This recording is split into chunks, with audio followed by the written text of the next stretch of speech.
औज़ुबिल्लाहिमिनश्शैतानिर्रजीम बिस्मिल्लाहिर्रहमानिर्रहीम।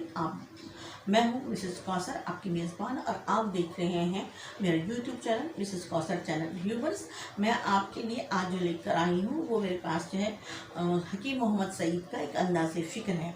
हकीम मोहम्मद सईद हमदर्द दवाखाने वाले, हमदर्द यूनिवर्सिटी बनाने वाले, हम रूह अफ़ज़ा बनाने वाले और बैतुल हिकमत कायम करने वाले और अपना हमदर्द स्कूल कायम करने वाले बेहतरीन मुफक्किर और दानिश्वर इंसान थे।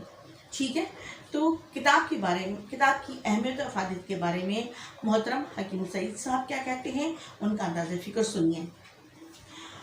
जिस घर में किताबें ना हो वो घर एक ऐसे जिस्म की मानियत है जिसमें रूह ना हो।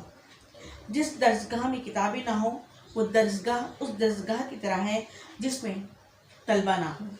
जिस शहर में कुतुब खाने ना हो वो शहर वीरान है। जिस जगह कुतुब खाना ना हो लेकिन लोगों को, जिस जगह कुतुब खाना भी हो मौजूद लेकिन लोगों को किताबों से इश्क और मोहब्बत ना हो, वो कुतुब खाना इल्म की बस एक नुमाइश गाह है। ये नुमाइश जारी भी रह सकती है और ज़माने के दस्त बुर्द की नज़र भी हो सकती है। अगर हम अदबी और शेरी अंदाज़ बयां इख्तियार करें तो कह सकते हैं कि किताबें मालूमात के समरदार दरख्तों के बाग हैं, गुजरे हुए बुजुर्गों के धड़कते दिल हैं, हुस्न और जमाल के आईने में और वक्त की गुजरी हुई बहारों के अक्स हैं।